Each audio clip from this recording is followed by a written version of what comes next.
Hello, everybody. I'm a little hoarse. I was at the Cannes Advertising Festival, so you'll forgive me. So we started doing the trust barometer in 2000.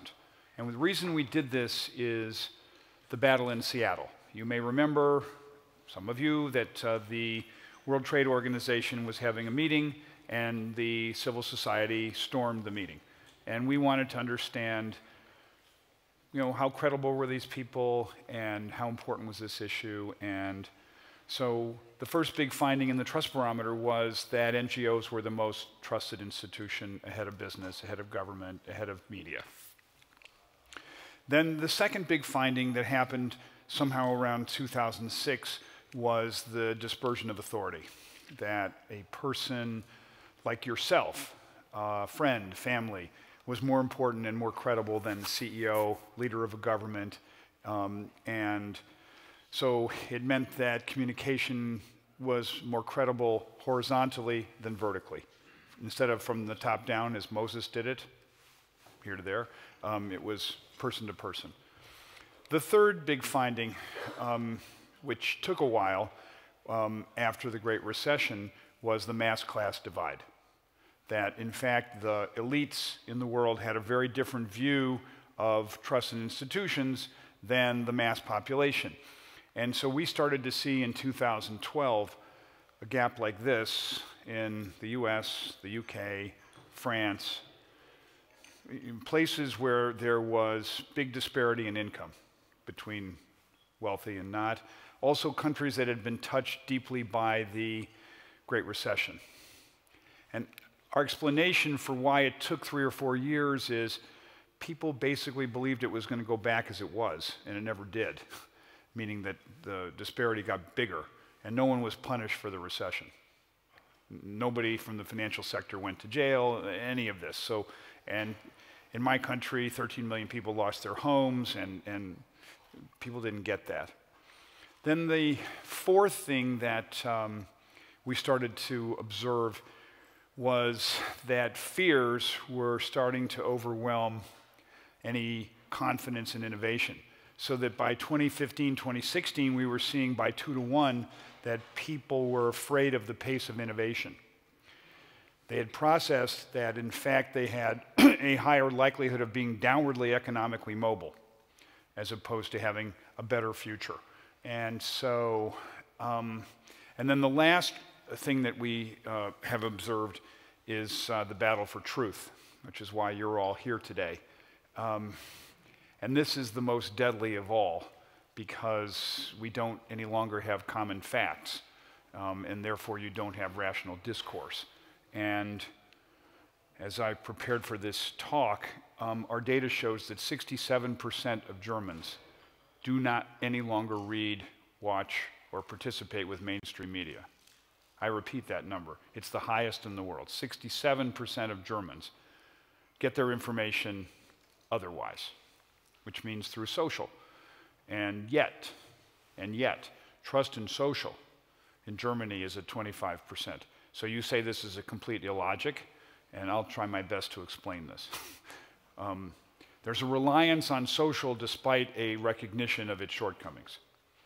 So this is perhaps the central issue of our day, because we cannot have a functioning democracy.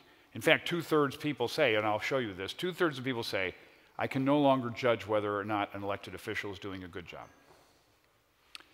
This is the fundamentals that we're dealing with.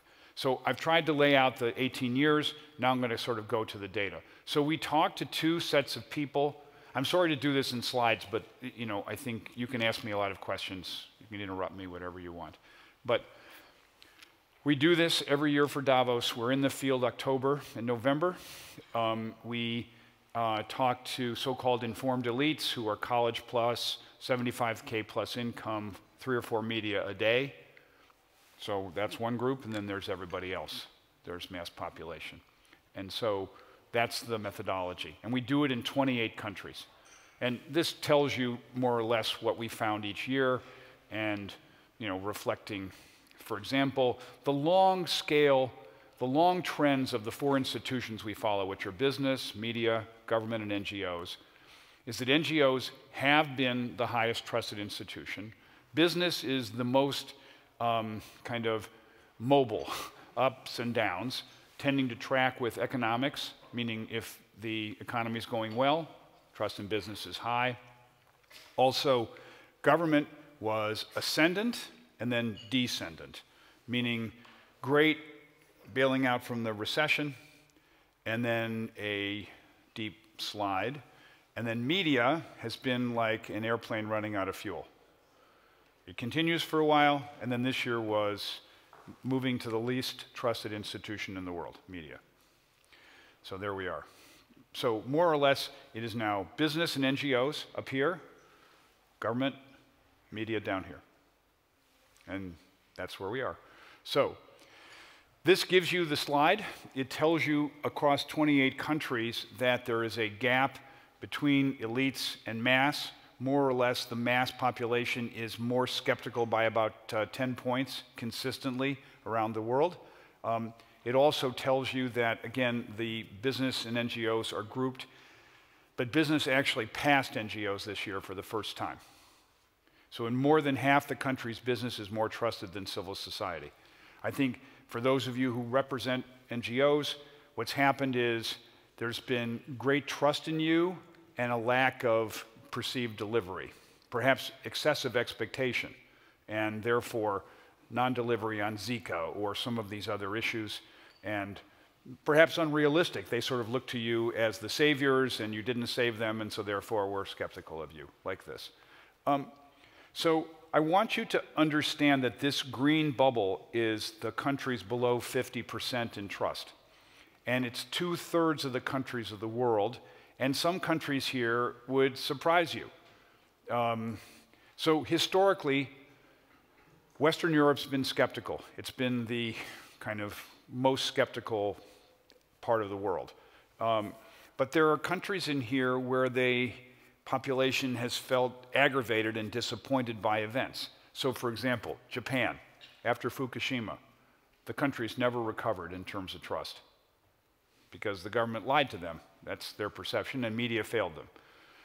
And business definitely failed them. But there are some countries that have been hurt by bad economic performance, but there are also ones that have performed okay economically that are still in there. So, you know, this is 2/3 of the total countries. Now, whoops, sorry. But I want to show you, sorry, somehow this slide didn't come. The elite population, there are only 5 countries that are in the distruster category. So the gap between the mass population and the elites is gigantic. More or less between 10 and 15 points now in most countries in the world. Okay, media is now the least trusted institution. As a person whose dad was a journalist for part of his life, many of my friends are journalists, this is a very depressing statistic. The only countries in the world where media is deeply trusted are authoritarian. Therein lies the great contradiction. China, the UAE, you know, like this, Singapore. So, yeah. The more democratic, the less trusted the media. That's a sad state. Why? What's going on here? Well, there's deep concern about the pollution of the ecosystem. And we put orange in the countries where there's the highest level of concern, but more or less, fake news is a weapon. But for the first time, we now see, though, a separation of trust between classic journalism and platforms. And I'm going to get more specific about this, but more or less, you can see that there is a up and down, sort of like a dolphin kick, for the various aspects of the media. But now we see the real separation. And the separation is most profound in these 4 countries. Traditional media may actually have an opportunity here. We're at 60+% trust in most of the large democracies. The problem is that too many people have turned off of the sector. So for those who trust, there's actually rising trust in traditional media. So this is what's happened, for example, with Democrats in the United States. They look at the media as the last bastion of hope in a crazy world. But there is a whole other group of people who've just signed off. But I do want you to note the low levels of trust in social, which has actually happened first in Europe and now in the US. Yes, please. How does the trust in journalism versus platforms, what about this new breed of so-called independent investigative journalist with no journalistic qualifications, but who exists on social media and yet proclaims themselves as a journalist? Where do they fit in the trust scale? I would say they'd be social. Okay. Yeah. So this is the statistic that most bothered me about the Edelman Trust Barometer this year. And it's 50%, but in Germany it's 67, in France it's 61, in the US it's 55% are disengaged. What does that mean? It means I consume news from mainstream media less than once a week. And so let's first talk about the other half of the people. So they fall into two buckets. One is a classic news consumer, somebody who just reads the paper, and then the other half of the group is reader and amplifier. So people definitely want the sort of Huffington Post effect of story plus comment. And the question is, how can we get the 50% somehow back? Or if we're never going to get them back, how are we going to inform them? Because we have to do better than leaving it to chance, because that's really where we are at the moment. So if you're in search of truth, here's the story. People recognize that they are doing the following. One, 30% told us, I try to avoid following the news because it makes me upset. I've opted out. I can opt out. That's cool. My social feed is all I need because it makes me happy. And Facebook has actually enhanced this because it's downgraded news and favored pictures of neighbors and dogs and other things because it makes people happy. So that's a thing. Also, people recognize they're reading and listening to less news than they wanted to or that they used to. And they also recognize that they're less well informed. And yet they do nothing about it. This is something we should discuss. They are explicitly opting out. And that's not good. So what's happened here?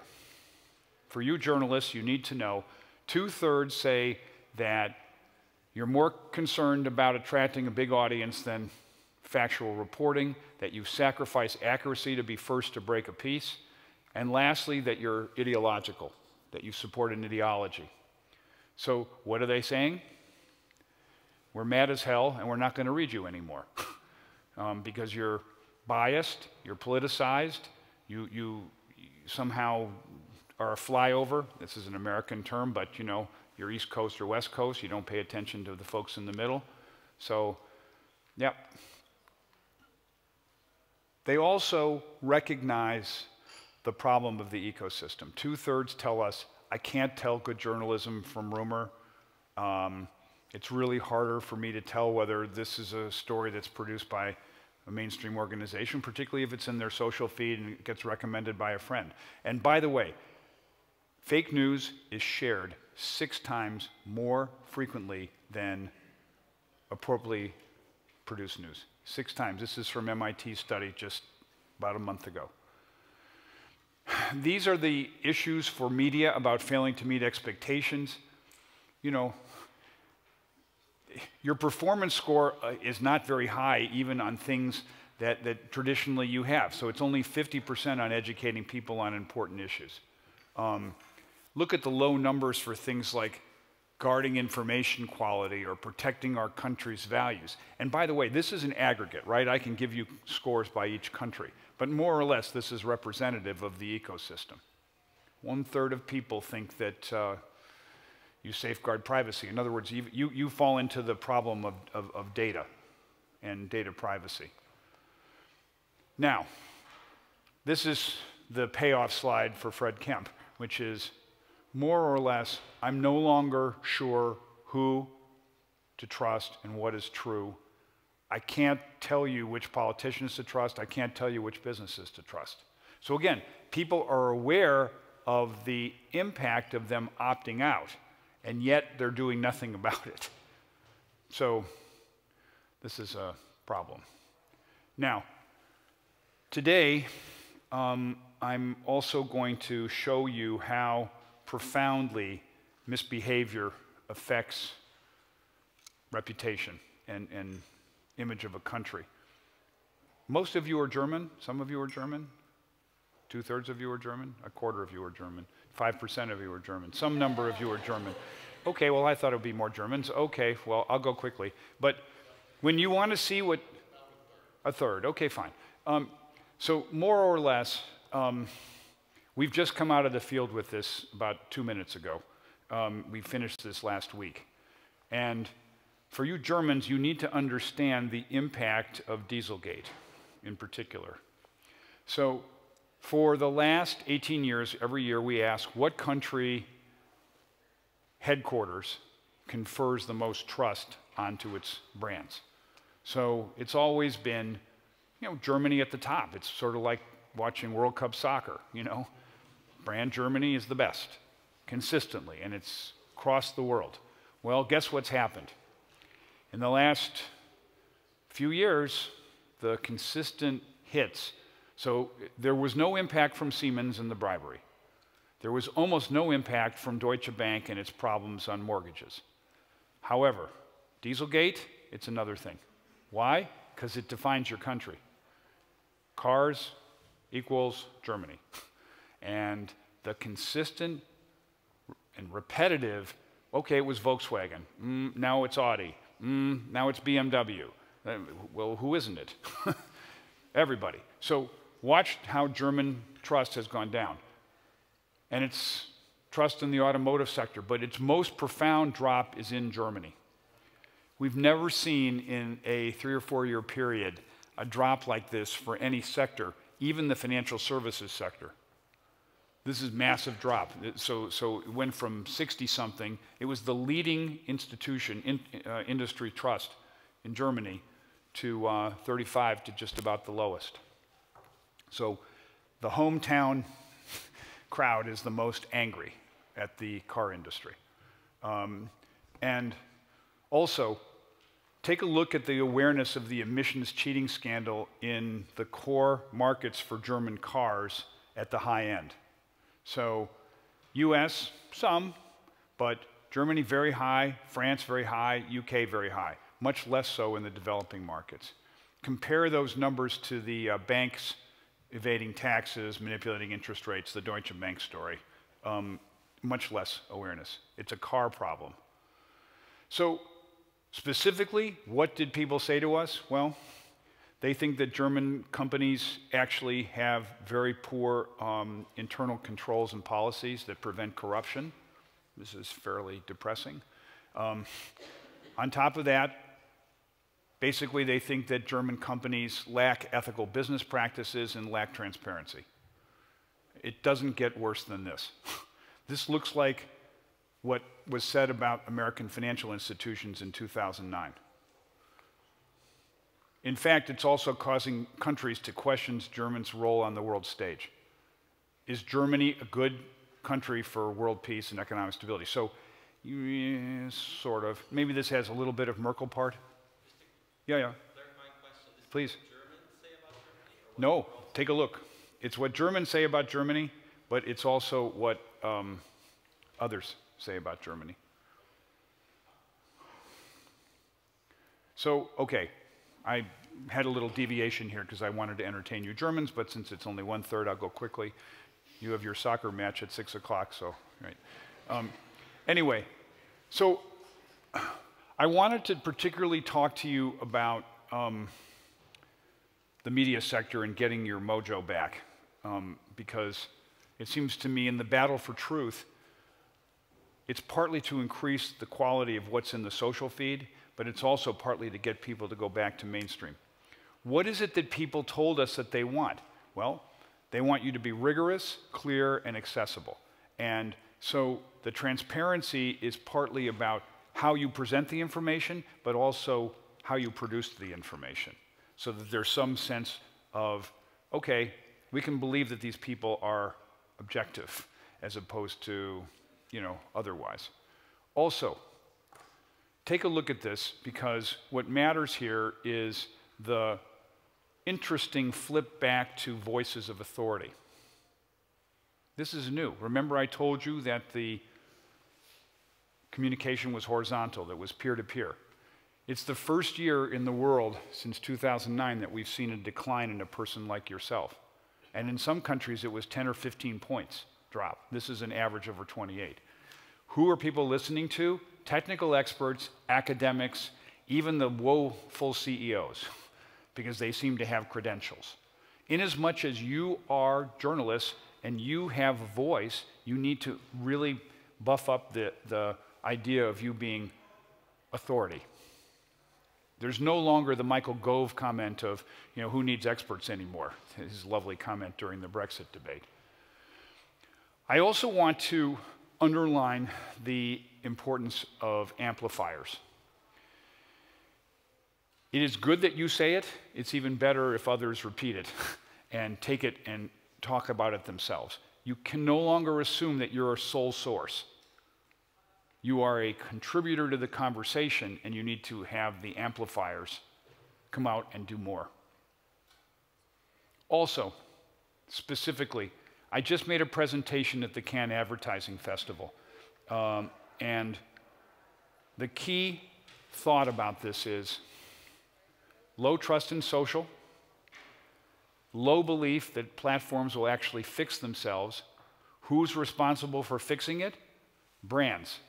Mars bars, HP computers, Apple. They are the ones with the power.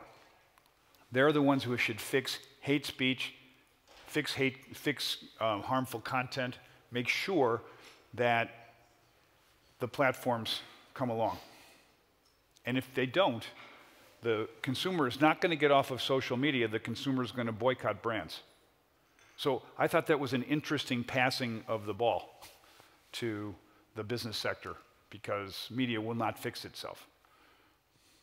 So, just to summarize, I think that the world has more or less believed that the primary role of business is to create jobs, to more or less deliver returns to shareholders, that the job of the media is more or less to be the watchdog, and to inform society, that government is to create the playing field and to regulate business and deliver social benefits, and that NGOs somehow are to call attention to the evils of society, be the watchdogs, etc.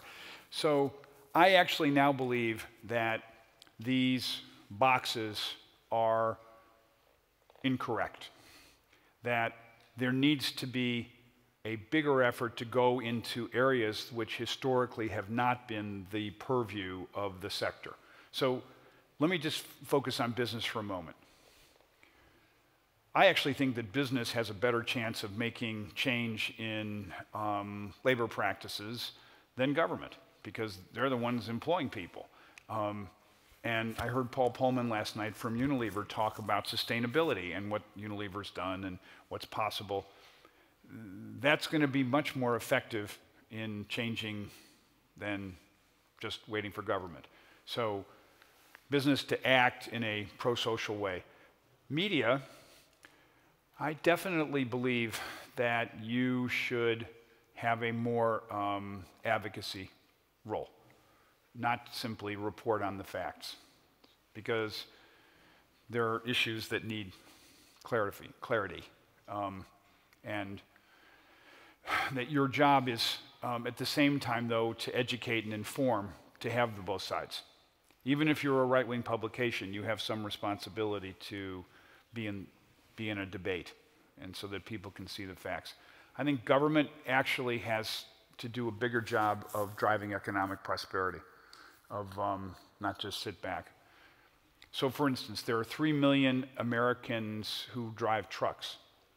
And they're all in the next 10 years going to be out of a job because we're going to have autonomous vehicles. So who's doing what to whom? And are we going to wait till this becomes a crisis before we do the training? This is a big mistake. You know, the people who voted for Trump in part did that on the basis of feeling that they're not going to have jobs and that business is just going to sweep them away. That's one possible way to have a reaction. It's a little bit of an overreaction. And then civil society, I think actually has to partner with other sectors, can't do it themselves. Better to be in the tent making the meat than just sitting outside and throwing potatoes. So, in fact, if I could just summarize on trust, we really have a continuing unwinding of the trust equation. People relied on progress, personal development. They relied somehow on enough information to make decisions. And they relied on a sense of society as going in the right direction. And we're going backwards. And the net result of this, as you can see across the world, is Trump, Erdogan, Five-Star Alliance.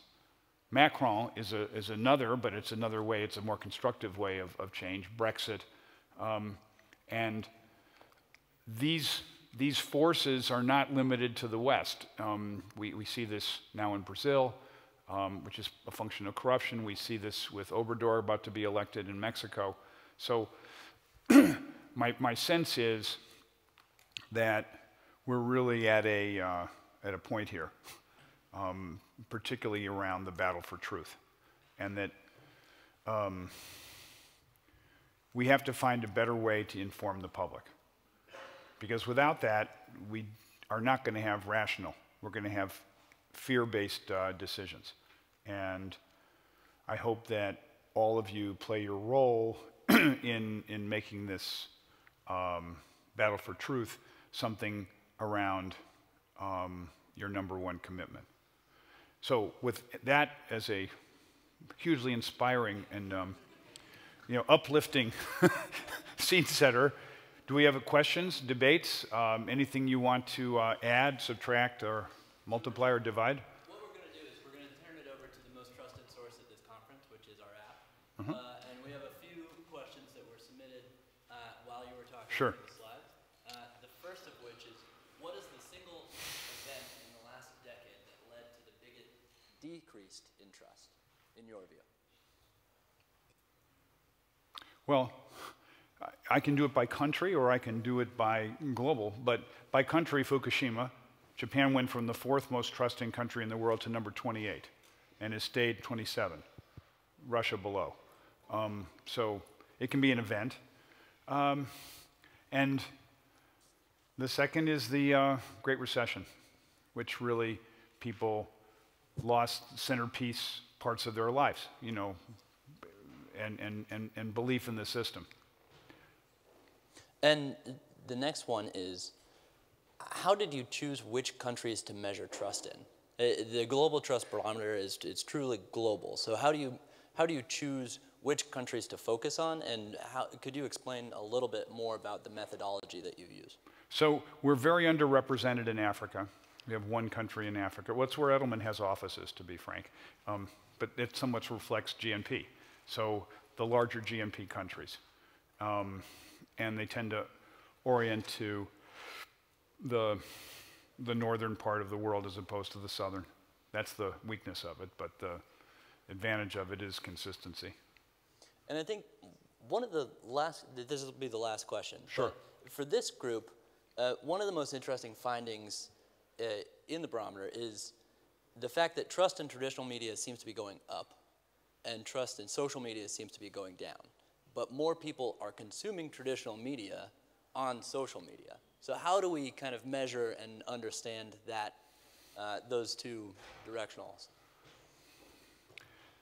So social is serving two functions. One, for people who've checked out of mainstream because for reasons of ideology, they don't want to. Social's also serving people who don't want to be bothered, they'd rather not. Yes, a certain percentage of people find stuff in social and go to mainstream. That's a decreasing number, sadly. In part because Facebook's feed de-emphasizes the mainstream media. That's an explicit choice. And the last thing that we have for you is a T-shirt, Oh, good. which goes to the very heart of the Trust Barometer, powered by awesome. proof. I'm going to exercise on this later.